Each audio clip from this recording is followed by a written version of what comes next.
मानव धर्म के प्रणेता व प्रेरणा स्रोत श्री हंस महाराज जी के जन्मोत्सव के उपलक्ष्य में हंसनगर कॉलोनी पंडवाला नजफगढ़ के अंदर एक विशाल सद्भावना सम्मेलन का आयोजन बड़े ही धूमधाम से किया। और आपको बता दें, वहां पहुंची माता अमृता जी और उन्होंने अपने सत्संग प्रवचनों में क्या कुछ कहा, सुनिए। प्रेमी सज्जनों, महात्मा गण, बाई गण तथा दूर दूर से आए हुए सभी भगवत भक्तों, आज इस पंडवाला के हंसनगर में प्रथम बार श्री हंस जयंती के प्रोग्राम को मनाया जा रहा है।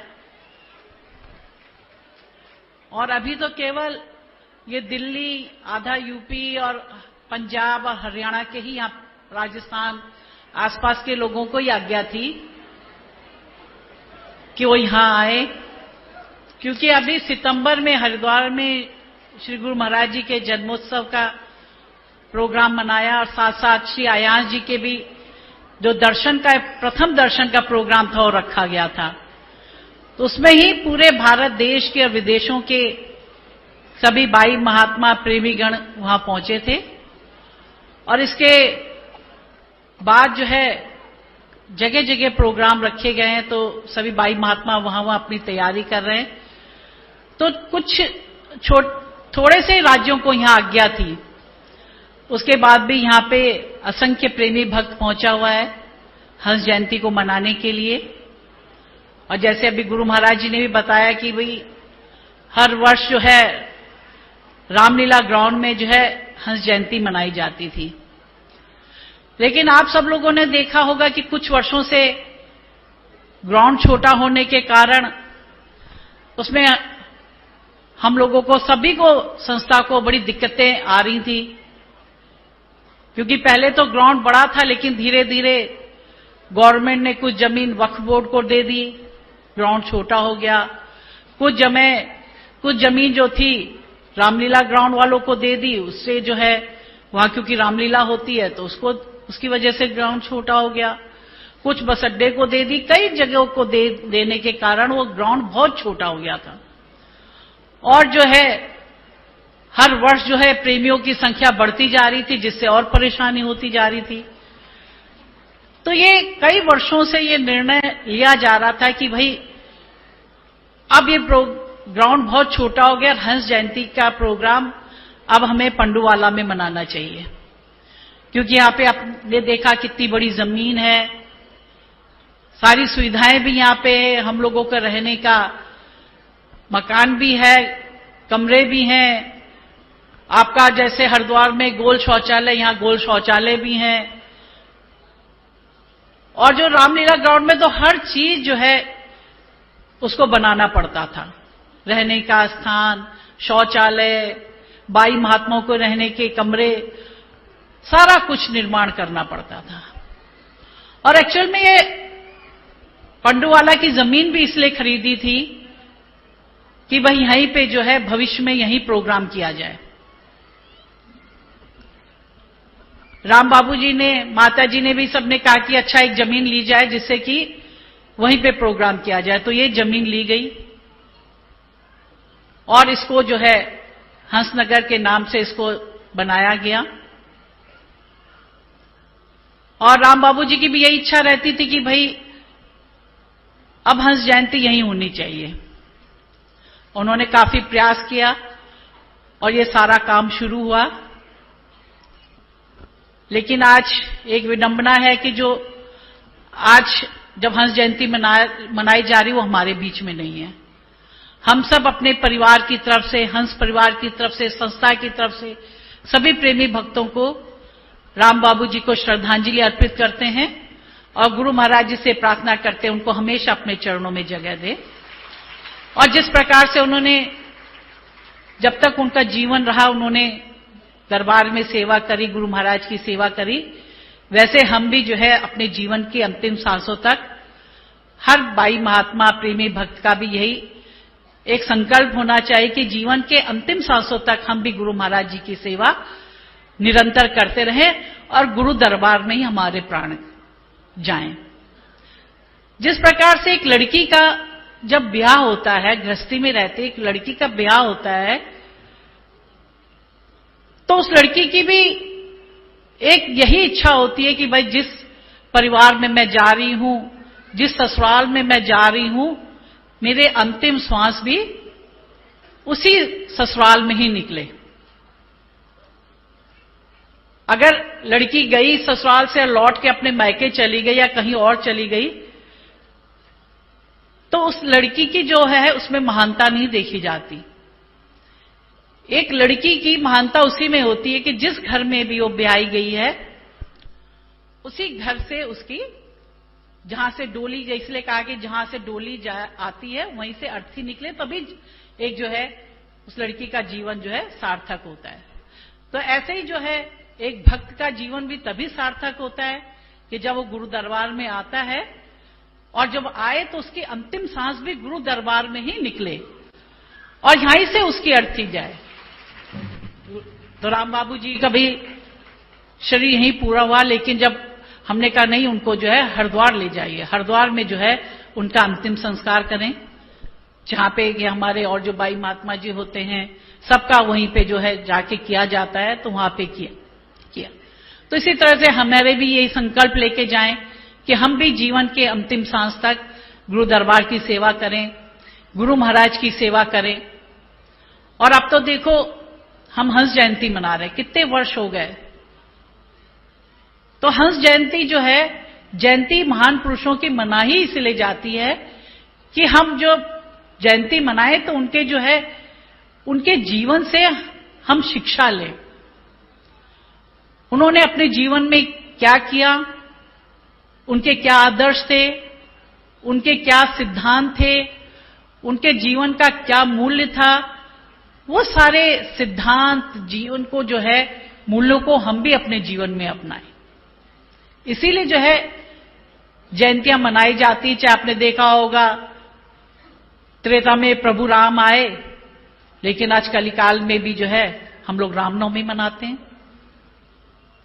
द्वापर में भगवान कृष्ण का जन्म हुआ, आज कलिकाल में भी हम लोग जो है कृष्ण जन्माष्टमी को मनाते हैं। बुद्ध का जन्म हुआ, इतने वर्षों के बाद भी हम बुद्ध जयंती मनाते हैं। हंस जी महाराज जी का जन्म हुआ, उन्होंने सारा जीवन इस ज्ञान के प्रचार और प्रसार में लगाया, और आज भी हम उनका प्रतिवर्ष उनकी जयंती मना के उनके कार्यों को हम याद करते हैं। आज तो हम देखते हैं जगह जगह जब जाते हैं नए नए आश्रम बन रहे हैं, तो कितने सुंदर और भव्य आश्रम बन रहे हैं, कितनी सुविधा आप लोगों के लिए रहती है। चाहे बाई जी हो, महात्मा जी हो, प्रेमी लोग भी जब उस आश्रम में आते हैं तो आपको, बड़े बड़े आश्रम है तो आप लोगों को भी वो सुविधा मिलती है। आसानी से जो है सत्संग सुनते हैं आप हॉल में बैठ के, भंडारा बनता है, भंडारे का आप लोग भोग करते हैं, तो सब चीज की जो है आपको भी फैसिलिटीज मिलती है। पहले गाड़ियां नहीं थी। हम जब श्री हंस जी महाराज के ही जीवन परिचय को पढ़ते हैं तो यही जानते हैं कि भाई देखो कितने कष्टों से उन्होंने जो है ज्ञान का प्रचार प्रसार किया। श्री माता जी कहते थे कि जो महाराज जी थे जब जाते थे तो महीनों महीनों तक निकल जाते थे, महीनों महीनों तक जो है घर नहीं आते थे। और उस समय तो आजकल की तरह तो मोबाइल होते नहीं थे, फोन्स नहीं होते थे, कोई साधन नहीं होता था कि व्यक्ति कहां गया है, कैसी तबीयत है, कैसे रह रहे हैं, या घर में जो है कैसे माताजी रह रहे, कैसे बच्चे रह रहे, कुछ पता नहीं होता था।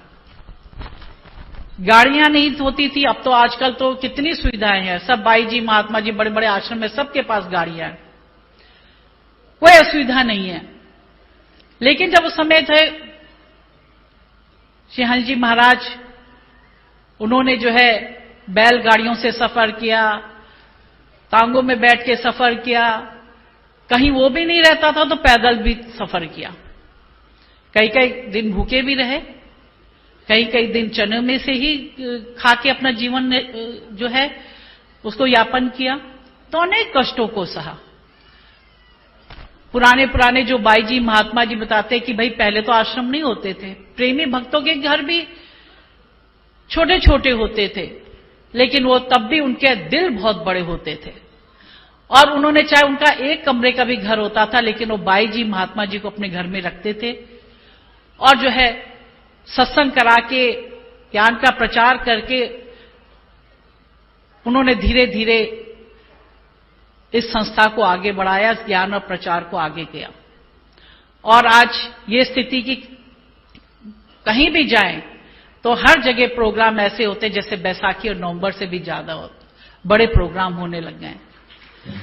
अभी जैसे गुरु महाराज जी बताए थे भाई नवसारी में कितना बड़ा प्रोग्राम था। हमने भी जब जो है उस प्रोग्राम की वीडियो देखी, फोटो देखी तो हम आश्चर्यचकित हो गए। हमने कहा नवसारी तो छोटा सा एक शहर है, सूरत से करीब 1-1.5 घंटा दूर है और एक छोटा सा शहर है, और उसमें जो है असंख्य जो प्रेमी भक्तगण वहां पे पहुंचा हुआ था और इतना बड़ा वो ग्राउंड था। ग्राउंड जो है एक कोने से लेके आखिरी कोने तक भरा हुआ था, एक साइड से लेके दूसरी साइड तक अंत तक वो भरा हुआ था। और देख के मैंने यही कहा, मैंने कहा अरे ये तो नवंबर प्रोग्राम से भी कई गुना ज्यादा पब्लिक यहां पे आ रखी है। अभी उससे पहले कुल्लू में प्रोग्राम था, कुल्लू का आश्रम का उद्घाटन हुआ, बहुत सुंदर वहां आश्रम बना है। महाराज जी ने विशेष ध्यान रख के उसको बहुत सुंदर उसको सजाया और बहुत सुंदर वहां आश्रम हुआ बना। वहां पे भी प्रोग्राम हुआ, सत्संग हुआ और आश्रम का उद्घाटन हुआ। फिर आगे हम लोग मंडी गए, वहां पे भी सब भक्तों को दर्शन का लाभ मिला। उसके बाद महाराज जी नवसारी गया, नवसारी के बाद सीधे देहरादून पहुंचे, वहां से फिर रोडू और रामपुर बुशहर गए, वहां जो है प्रोग्राम हुए और वहां सब लोगों को दर्शन मिले। और सितंबर में तो पूरा भारत देश ही यहां आया हुआ था, हरिद्वार। कहने का तात्पर्य है कि इतनी जगह दर्शन सत्संग का प्रोग्राम होने के बावजूद भी जो है नवसारी में इतनी अधिक जन समाज पहुंचा हुआ था। अब यहां भी इतना अधिक जन समाज पहुंचा हुआ है, तो इससे है कि ज्ञान का प्रचार और प्रसार जो है बड़ी तीव्र गति से हो रहा है। और अभी तो बहुत से आश्रम बनके तैयार हो गए हैं, क्योंकि 2 साल आप लोगों को पता है कोरोना के काल के कारण, क्योंकि सरकार ने भी पाबंदी लगा दी थी कि कहीं भी जो है आदमी इकट्ठा नहीं हो सकते हैं। आपने देखा होगा कि मंदिर बंद थे, मस्जिद बंद थी, गुरुद्वारे बंद थे, चर्च बंद थे, सब कुछ बंद था, सारा कुछ बंद था और कोई प्रोग्राम नहीं हो रहे थे।